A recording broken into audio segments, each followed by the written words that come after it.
Muy buenos días. Estamos meditando en la carta del Señor a través de Juan a la iglesia de Éfeso, la primera de las 7 iglesias que vamos a estar considerando estas semanas. Decíamos ayer que 4 de estas iglesias tenían un problema de autoestima demasiado elevada y las otras 3 un problema de baja autoestima, que serán las últimas 3 que vamos a estar meditando. En este caso, Éfeso era una iglesia bendecida, era una iglesia llena de dones, llena de ministerio y llena de mucho trabajo para el Señor. Pero aquí en el versículo 3 que nos toca meditar hoy dice, y has sufrido, y has tenido paciencia, y has trabajado arduamente por amor de mi nombre, y no has desmayado. Tenemos un pasaje paralelo en Hebreos 12, 3 al 5 que dice, considerad aquel que sufrió tal contradicción de pecadores contra sí mismo, para que vuestro ánimo no se canse hasta desmayar, porque aún no habéis resistido hasta la sangre, combatiendo contra el pecado, y ya habéis olvidado la exhortación que como a hijos se os dirige diciendo, hijo mío, no menosprecies la disciplina del Señor ni desmayes cuando eres reprendido por él. Y una cita de Juan 3:34, palabras del Señor, un mandamiento nuevo os doy, que os améis unos a otros como yo os he amado.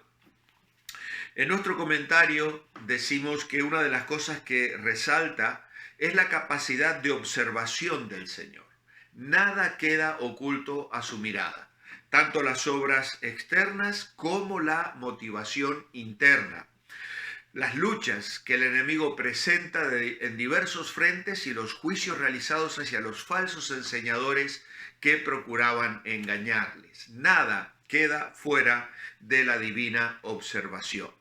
Jesús alabó a la iglesia en Éfeso por su duro trabajo, por su perseverancia, por poner a prueba la falsa doctrina y llamar mentiroso a los falsos maestros que estaban pretendiendo introducir falsas doctrinas y también pecaminosas conductas de vida, influenciado por el paganismo y por una inmoralidad rampante que existía en aquella sociedad. Ahora sintetiza la posición de los efesios alabándolos por su perseverancia en soportar dificultades por su nombre.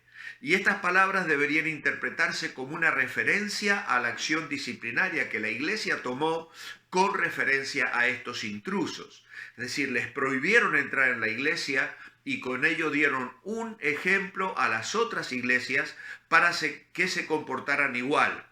Pero las congregaciones en Pérgamo y Tiatira no llegaron a expulsar a estos entrometidos, como podremos ver luego cuando nos toque meditar en las cartas que el Señor les envía. Así que durante un largo periodo de tiempo, la iglesia de Éfeso se había negado a tolerar el pecado entre sus miembros. Y esto no era fácil en una ciudad caracterizada por sus prácticas sexuales inmorales asociadas a la adoración de la diosa Diana. Nosotros también vivimos en una etapa en la que se haya muy difundido el pecado y la inmoralidad sexual. Es popular el ser tolerante con diversos pecados, llamándolos decisiones personales o estilos alternos de vida. Pero cuando el cuerpo de creyentes empieza a tolerar el pecado en la iglesia, entonces las normas se reducen y se pone en verdadero peligro el testimonio de los creyentes. Por eso tenemos que recordar que la aprobación de Dios es infinitamente más importante que la del mundo. Cuando el pecado comienza a invadir una mente y un corazón, Dios comienza a empequeñecerse en nuestra vida. En el caso de la iglesia de Éfeso, no solo estaban teniendo problemas con falsos apóstoles y doctrinas erróneas, sino que también la moralidad distorsionada, imperante en la sociedad de aquellos días, estaba haciendo su presión tratando de seducir a los creyentes. Y esto lo vamos a ver también repetido en algunas de las iglesias que próximamente vamos a considerar. Pero en este caso, el tema del pecado sexual y de la lujuria, sin ninguna duda, es un tema que hoy, en nuestro día, se está extendiendo de una manera verdaderamente extraordinaria. Las naciones están legislando a favor de cosas abiertamente contrarias a la palabra de Dios. Entonces, temas de moral y que están rompiendo la familia y lo que Dios nos enseña a través de su palabra. Esto verdaderamente es un ataque a la línea de flotación de la iglesia y debemos tener muchísimo cuidado. Cuando la lujuria toma el control en nuestra vida, Dios se hace irreal para nosotros. Esto sucedió así en la vida de David, el rey David. Nos dice la Escritura que se levantó una tarde a mirar en la terraza y vio una mujer hermosa y la mandó llamar y la tomó. Y uno se pregunta qué pudo pasar en el corazón de aquel hombre. Bueno, esto pasa en mi vida y puede pasar en la vida de las familias y puede pasar donde la lujuria comienza a extenderse y a justificarse. Dios se vuelve irreal. La presencia divina se desvanece. La conciencia de Dios, de la presencia de Dios con nosotros disminuye. Y no solo olvidamos quién es Dios, sino también que olvidamos quiénes somos nosotros. Así como David olvidó quién era, el rey de Israel, el que Dios había levantado de ser pastor de un rebaño de ovejas a ser pastor de toda una nación. Un siervo de Dios que había obtenido victorias extraordinarias para el pueblo de Dios, cae derrotado. ¿Por qué? Porque la presencia de Dios se vuelve irreal. Y no solo olvidamos quién es Dios, sino que olvidamos quiénes somos nosotros. Tristemente, olvidamos nuestra identidad como hijos de Dios y el llamado santo que hemos recibido para servir a Dios, para proclamar el Evangelio, para vivir para su gloria en nuestras vidas cotidianas. Y entonces perdemos de vista nuestra fragilidad.